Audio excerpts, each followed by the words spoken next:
Hey guys, I am Lightning132. Welcome to my review of Superman 2025. Oh boy. I'm gonna start off with the good, and then I'll end with the bad. Overall, decent movie. The actors they chose for the characters, perfect casting. I think they chose the perfect actors for these characters. The cinematography was, as good as you would expect it to be.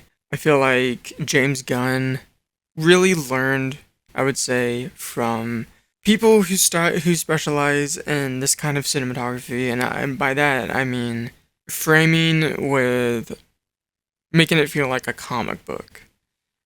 Because that was one of Zack Snyder's massive strengths. He knows how to frame a shot, especially to make it look like a comic panel. And it was good in this movie. There were wide angle shots, and I'm a massive hater of wide angle lens. Um, but honestly, you couldn't tell, and that's a good thing. Um, Crypto was cute.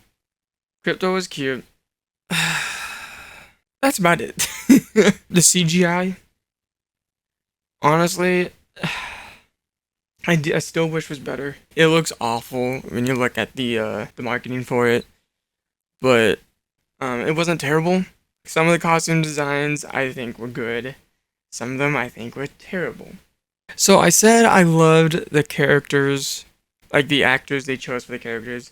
The way they portrayed them was awful. Like, oh my gosh, I could not tell you how badly I hated the way these characters were portrayed. Especially Supergirl at the end, like, oh, I am glad nothing was too cringe in this movie in that regard. In what comic or cartoon or show or other movie has Jimmy Olsen been a ladies' man? Like, he's supposed to, from my knowledge, he's supposed to be more of a geek than Clark was. And that was the complete opposite of this. Like, come on. The costume for Superman is terrible. Everything about the suit is terrible. Like, why the collar? Why the stupid trunks? I know it's petty, but it looks awful for modern cinema. Like, come on. The new 52 suit looks way better. The dumbest part about the movie, really, the freaking monkeys. Like, come on. Like, I know Lex has always been like a super petty, envious baby, but come on, dude. That is taking it to like a massive cringe level. Like, the best way I can describe this Superman movie overall is Superman for TikTok. This part isn't a criticism, but why do we need the old John Williams theme in this movie? It felt out of place, it felt unnecessary. And I don't care what anyone says, whenever you have a Green Lantern using his powers, and then a giant hand comes up giving people the finger, that is not family friendly. This movie is not a family friendly movie. Do you really want your 5-year-olds to see this movie and say, "Oh, that looks cool.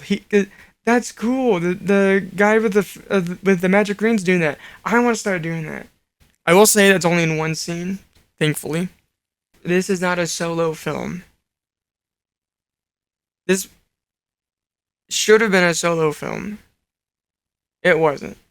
We had Green Lantern, we had Hawk Girl, we had Mr. Terrific, and we had Supergirl at the end.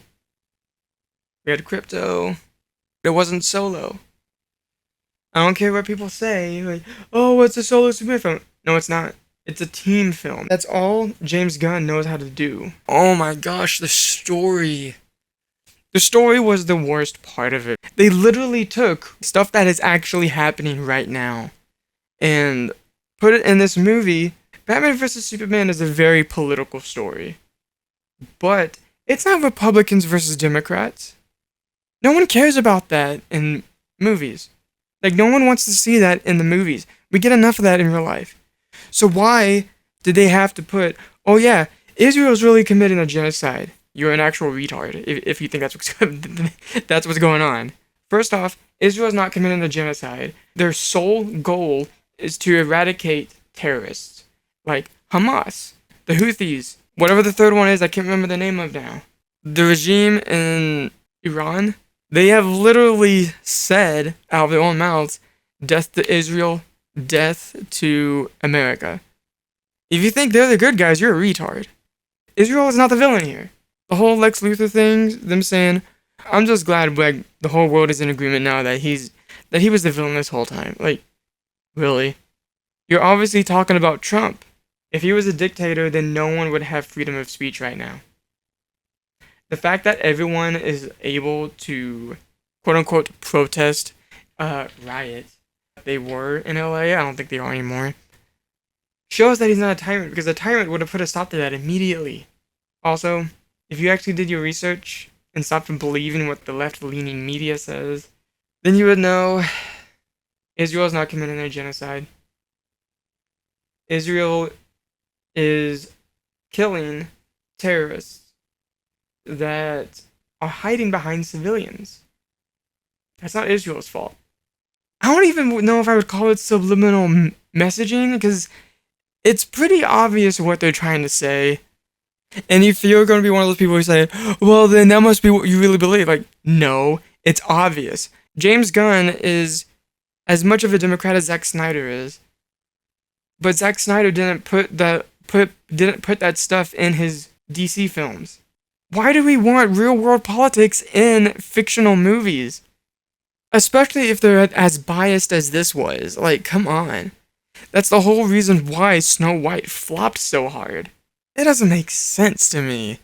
I haven't even mentioned that James Gunn completely changed Superman's origin, because now, apparently Clark Kent is, what's his name, from Brightburn. I've seen Brightburn. It's a good movie. It's a graphic movie. But now we get the message from my parents is the only reason why I do this. But the message from your parents says you're supposed to destroy the world and rule it and take dozens of wives. They basically told him to be Genghis Khan. And you made Supergirl like a drunk teenager. You ruined Superman's origin.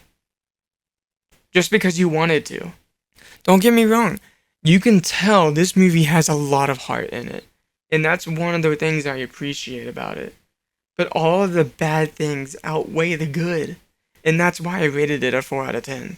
My third thing, and this is a huge amount of criticism, and honestly, this is going to be a very biased section of the criticism. This is me drawing hypocrisies regarding the people who are quote-unquote real DC fans that didn't hate the DC films. They just hated Zack Snyder. I'll be honest, I do not give a crap about comic accuracy. I never have. It's like, okay, you want comic accuracy? Go read the freaking comics. That's literally why they're there. If you want a comic accurate story, read the freaking comic. Why is it okay for James Gunn's Superman to kill somebody, but not Zack Snyder's?